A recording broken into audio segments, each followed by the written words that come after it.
A very good morning, dear students. Today we are going to start the first chapter, that is relations and functions. The first and second chapter together is 8 marks. दोनों chapters मिलाकर 1 number के हैं। तो इस chapter से 4 से 6 number के बीच में क्वेश्चन आता है एग्ज़ाम में। इसको बहुत ध्यान से आपको पढ़ने की ज़रूरत है। थोड़ा कंफ्यूजिंग तो है, पर एक क्वेश्चन इसका डेफिनेटली एग्ज़ाम में आता है। अगर आप प्रैक्टिस करेंगे लिखकर तो आप आराम से मार्क्स स्कोर कर सकते हैं। तो before going to study what is a relation, first we review some concepts which we have studied in 11th class. Product of two sets. If A and B are two non-empty sets, then A cross B, उनका जो product है कैसे define करते हैं? It is the set of all ordered pairs AB in which the first element belongs to A and the second element belongs to B. For example, if A set is 1 2 and B set is 6 10, तो जितने भी possible इसके orders बन सकते हैं वो हम A cross B में लिखेंगे। जैसे 1 का पेयरिंग 6 के साथ भी हो सकता है, 1 का पेयरिंग 10 के साथ भी हो सकता है। इसी तरह से 2 का पेयरिंग 6 के साथ भी हो सकता है, 2 का पेयरिंग 10 के साथ भी हो सकता है। How many elements are there? 2 elements इसमें थे, 2 इसमें, तो 2 cross 2 that is 4 elements will be there in A cross B. Now we define relation. Relation are from A to B. It is a subset of A cross B. ये A cross B का ही एक subset होता है relation. जैसे हमने A set ले लिया 2 3, B set is 5 8 9 10, तो A क्रॉस B क्या होगा? 2 का पेयरिंग इन सब एलिमेंट्स के साथ, उसके बाद 3 का पेयरिंग इन सब एलिमेंट्स के साथ। अब अगर हम इसके एलिमेंट्स को A सेट के एलिमेंट्स को B सेट के एलिमेंट्स से रिलेट करें, और किस कंडीशन के साथ रिलेट करें कि it is the set of all ordered pairs a B such that A is a factor of B। मतलब हमने ऐसे ऑर्डर्ड पेयर्स लिए रिलेशन में जहाँ पर फर्स्ट एलिमेंट सेकंड का फैक्टर हो। तो कौन कौन सा आएगा? 2 is a factor of 8 and 10, so 2 8 2 10 एक ऑर्डर्ड पेयर आया। 3 it is a factor of 9 only, so 3 9। तो इस रिलेशन में ये 3 ऑर्डर्ड पेयर्स आए, और ये क्या हैं? ये 3 ऑर्डर्ड पेयर्स इसी के पार्ट है। मतलब यू कह सकते हो आप कि ये रिलेशन जो है it is a subset of A cross B। हम और भी बहुत तरह से इन गिवन सेट्स पर रिलेशन को डिफाइन कर सकते हैं। हम ये भी कह सकते हैं कि A minus B is less than 2, या A minus B is positive. कोई किसी भी तरह से हम रिलेशन को डिफाइन कर सकते हैं। तो जो भी हम रिलेशन डिफाइन करेंगे it will always be a subset of A cross B। Relation mathematics में भी एक तरह से उसी सेंस में निकल के आता है जैसे आप लिटरेचर में इसको लेते हैं। रिलेशन में संबंध, जब हम एक सेट के एलिमेंट्स का संबंध दूसरे सेट के एलिमेंट्स के साथ डिफाइन करते हैं किसी प्रॉपर्टी से, तो वो एक रिलेशन बन जाता है। जैसे अगर बी क्लास ली हमने, 12th बी क्लास में हमने कहा कि वो ऑर्डर्ड पेयर्स लें हम जहाँ पर ए बी ऑर्डर्ड पेयर्स लिया जहाँ पर ए और बी सेम लोकेलिटी में रहते हों। तो जो बच्चे सेम लोकेलिटी में रहते हैं वो आपस में रिलेटेड हो गए। जैसे मान लिया अशोक नगर के बच्चे हैं, तो अशोक नगर में 4 बच्चे अगर रहते हैं तो वो चारों का आपस में रिलेटेड हो गए। या खंजरपुर है, खंजरपुर में 2 बच्चे रहते हैं तो वो दोनों बच्चे आपस में रिलेटेड हो गए।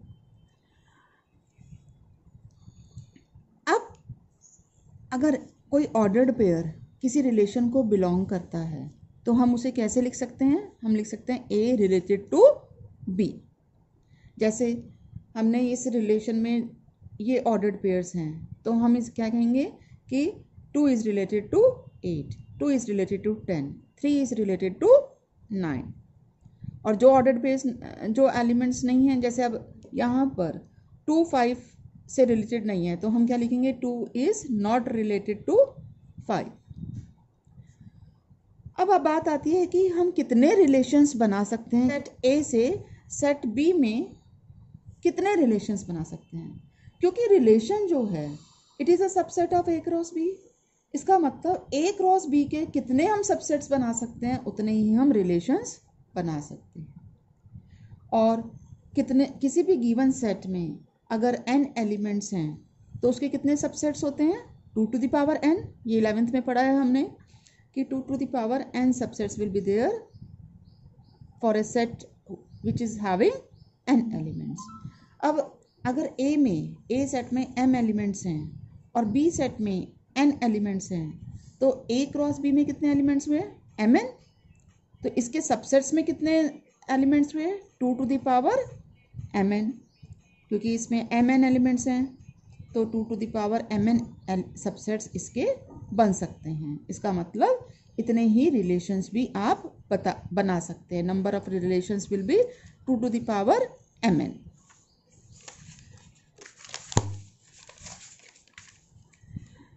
नाउ अगर रिलेशन एक ही सेट पे डिफाइन कर रहा है, if a relation R is from A to A, तो हम उसे क्या बोलेंगे? It is a relation in set A.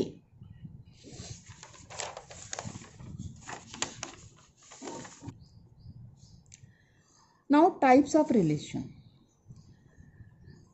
For this let us take a set A as 1 2 3. On this, let us first discuss the first type, that is empty relation.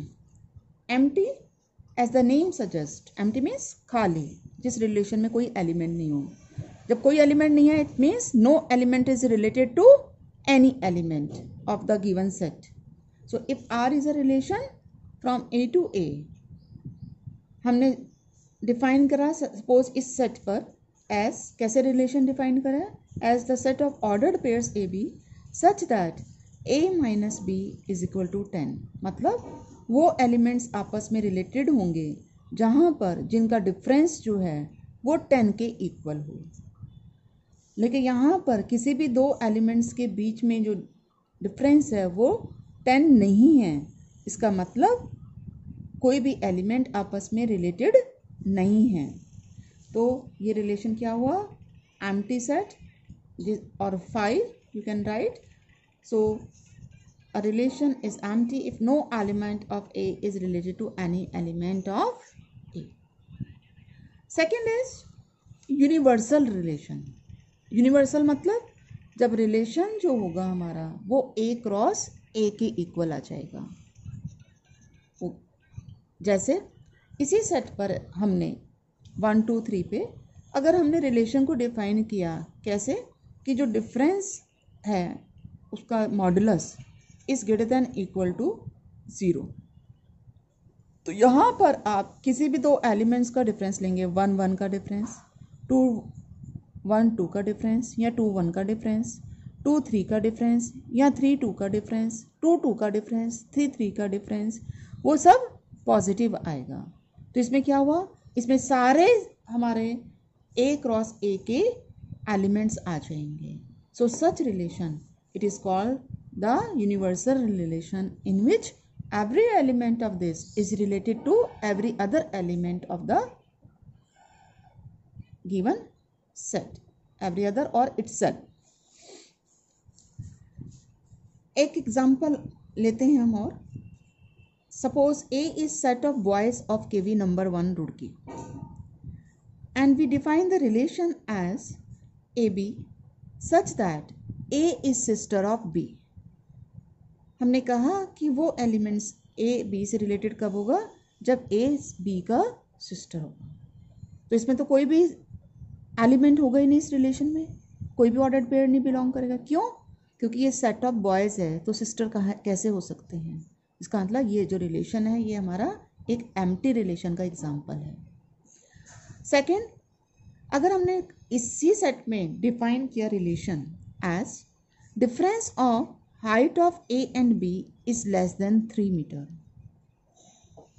या is less than आप 6 feet कर दीजिए या 8 feet कर दीजिए, तो यहाँ पर किसी भी दो बच्चों की हाइट का डिफरेंस, सभी दो बच्चों की हाइट का डिफरेंस 3 मीटर से तो कम ही होगा। 3 मीटर लड़का हर लड़के से रिलेटेड हो गया, तो यहाँ पे क्या आएगा, ये रिलेशन ए क्रॉस ए के इक्वल ही हो जाएगा। तो it is an example of universal relation. Next is reflexive relation. Now these are relations which we are going to study now. They are very important because in exam a question of 4 marks or 6 marks is always asked based on it. That is reflexive relation. Reflexive relation क्या होता है? जहाँ पर हर element अपने आप से related होना चाहिए, गिवन सेट का हर एलिमेंट अपने आप से रिलेटेड होगा। So a relation R in A is reflexive if a belongs to R. मतलब ए का मतलब हो गया ए रिलेटेड टू ए, हर एलिमेंट अपने आप से रिलेटेड होगा, and it should be true for every element of the given set A. जैसे इसी एग्जाम्पल में जो हमने सेट लिया था 1 2 3, if I define the relation as those ordered pairs in which A minus B is 0, मतलब condition क्या रखी कि वो एलिमेंट रिलेट होगा दूसरे से जहाँ पर A और B का डिफरेंस 0 हो। तो यहाँ 1 1 का डिफरेंस, 2 2 का डिफरेंस, 3 3 का डिफरेंस, दोनों एलिमेंट्स के बीच का डिफरेंस 0 है। इसका मतलब 1 1 से रिलेटेड हुआ, 2 2 से रिलेटेड हुआ, 3 3 से रिलेटेड हुआ। और इस सेट में यही 3 एलिमेंट्स थे 1 2 3, और तीनों ही अपने आप से रिलेटेड हैं। इसका मतलब ये एक रिफ्लेक्सिव रिलेशन है। Now symmetric relation, a relation R in A is symmetric if a b belongs to R implies b a belongs to R. मतलब अगर ए बी से रिलेटेड है तो बी भी ए से रिलेटेड होगा, तभी वो रिलेशन सिमेट्रिक रिलेशन होगा। तो यहाँ हमने इफ कंडीशन लगाई कि जब ए बी होगा रिलेटेड तो बी ए बी अगर है तब उस रिलेशन को हम सिमेट्रिक कहेंगे। तो ये ध्यान रखना है, हमने यहाँ पे कि यहाँ हमने इफ कंडीशन लगाई है कि जब ये हो तो ये भी होना चाहिए। जबकि रिफ्लेक्सिव में हमने कहा था कि ए के हर एलिमेंट अपने आप से रिलेटेड होना ही चाहिए। अगर एक भी एलिमेंट ऐसा छूट जाता है जहाँ जो अपने आप से रिलेटेड नहीं है तो वो रिफ्लेक्सिव नहीं होगा। जैसे अगर सपोज रिफ्लेक्सिव में हमने ये एलिमेंट नहीं लिखा होता 3 3, यही 2 एलिमेंट होते हैं, तो यहाँ ये रिलेशन रिफ्लेक्सिव नहीं था। सिमेट्रिक का एक एग्जांपल लेते हैं। हमने डिफाइन करा रिलेशन उसी सेट पर ऐसे कि modulus a minus b is equal to 1, तो क्या होगा 1 2 2 1 2 3 3 2, क्योंकि इनका डिफरेंस का एब्सोल्यूट वैल्यू 1 है, मॉडुलस इसका 1 है।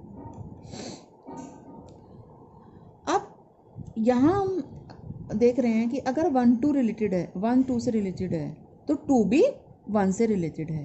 इसी तरह से 2 3 से रिलेटेड है तो 3 भी 2 से रिलेटेड है। तो जब भी ए बी रिलेटेड है तो बी ए भी रिलेटेड हो रहा है, इसलिए ये एक सिमेट्रिक रिलेशन हुआ। अगर हम रिलेशन में इतने ही एलिमेंट्स लिखते हैं 1 2 2 1 2 3, तो ये सिमेट्रिक रिलेशन नहीं होता। क्यों? 1 2 2 1 तो है, यहाँ पर 2 3 बिलोंग कर रहा है, पर 3 2 इस रिलेशन में बिलोंग नहीं कर रहा है, तो उस केस में ये सिमेट्रिक रिलेशन नहीं होता। नाउ ट्रांजिटिव, एक एग्जांपल और लेंगे। आर रिलेशन है a B such that a is factor of b. हमने कहा ए बी का फैक्टर हो, तो इसमें क्या क्या एलिमेंट्स होंगे 1 1 2 2 3 3 1 2 1 3। अब यहाँ पर ये रिलेशन रिफ्लेक्सिव है क्योंकि हर एलिमेंट खुद से रिलेटेड है। अब 1 2 से रिलेटेड है पर 2 1 इस रिलेशन में नहीं है because 2 is not the factor of 1। इसी तरह से 1 3 है पर 3 1 नहीं है, तो इसलिए ये रिलेशन सिमेट्रिक रिलेशन नहीं हुआ। Next is transitive relation.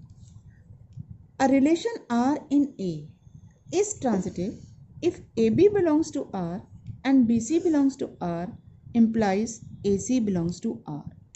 मतलब जब भी AB belongs कर रहा है R को, means A B R B से रिलेटेड है and B is related to C, अगर A B C से रिलेटेड हुआ then it we call the transitive relation. तो ट्रांजिटिव को भी बड़े ध्यान से समझने की जरूरत है क्योंकि इसमें ये दोनों कंडीशन अगर है तभी हम ये चेक करेंगे। अगर A B से रिलेटेड है पर B किसी और से रिलेटेड C से नहीं है तो हमें इसे चेक करने की जरूरत नहीं है, उन रिलेशन को हम ट्रांजिटिव ही लेंगे। क्यों? क्योंकि अगर किसी चीज़ को हमें फॉल्स प्रूफ करना है कि ये ट्रांजिटिव नहीं है तो हमें कोई ना कोई वहाँ काउंटर एग्जाम्पल देना होगा, और अगर आप काउंटर एग्जाम्पल नहीं फाइंड कर सकते इसका मतलब वो ट्रांजिटिव है। तो जहाँ पर फर्स्ट कंडीशन ही पूरी फुलफिल नहीं हो रही है तो उस रिलेशन को हम ट्रांजिटिव ही लेंगे। जैसे अगर हमने रिलेशन डिफाइन करा सेट 1 2 3 वाल पे as A is related to B if A less than B, तो इसमें कौन कौन से एलिमेंट ऑर्डर्ड पेयर्स आएंगे? 1 2 1 3 2 3, क्योंकि 1 2 से लेस है, 1 3 से लेस है और 2 3 से लेस है। तो यहाँ पर ये रिलेशन रिफ्लेक्सिव नहीं है क्योंकि 1 1 से रिलेटेड नहीं है, 2 2 से रिलेटेड नहीं है। सिमेट्रिक भी नहीं है, क्यों? कि 1 2 से रिलेटेड है पर 2 1 से रिलेटेड नहीं है, 1 3 से रिलेटेड है पर 3 1 से रिलेटेड नहीं है, तो सिमेट्रिक भी नहीं है। तो हमें सारे एग्जांपल्स देने की जरूरत नहीं है, हम एक ही एग्जांपल दे सकते हैं कि 1 2 से रिलेटेड है पर 2 1 से रिलेटेड नहीं है, तो ये सिमेट्रिक नहीं है।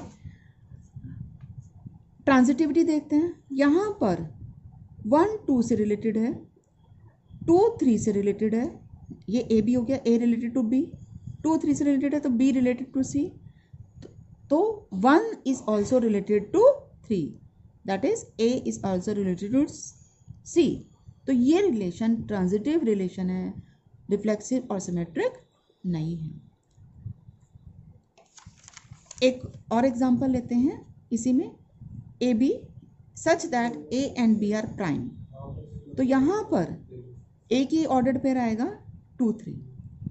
अब ये रिलेशन हमारा रिफ्लेक्सिव तो नहीं है क्योंकि हर एलिमेंट अपने आप से रिलेटेड नहीं है, 1 से रिलेटेड नहीं है, 2 2 से नहीं है। ये सिमेट्रिक भी नहीं है because 2 is related to 3 but 3 is not related to 2। लेकिन ये रिलेशन हम ट्रांजिटिव लेंगे क्योंकि 2 3 से रिलेटेड है पर 3 आगे किसी और से रिलेटेड है ही नहीं, मतलब BC बिलोंग्स टू R वाली कंडीशन है ही नहीं, तो हम कोई इस रिलेशन को ट्रांजिटिव ही मानेंगे। फिर हमें इसको AC बिलोंग्स टू R को चेक करने की जरूरत नहीं, क्योंकि हम कोई काउंटर एग्जांपल नहीं दे पा रहे हैं कि 2 3 से रिलेटेड है, 3 किसी और से रिलेटेड है पर वो AC not belongs to R।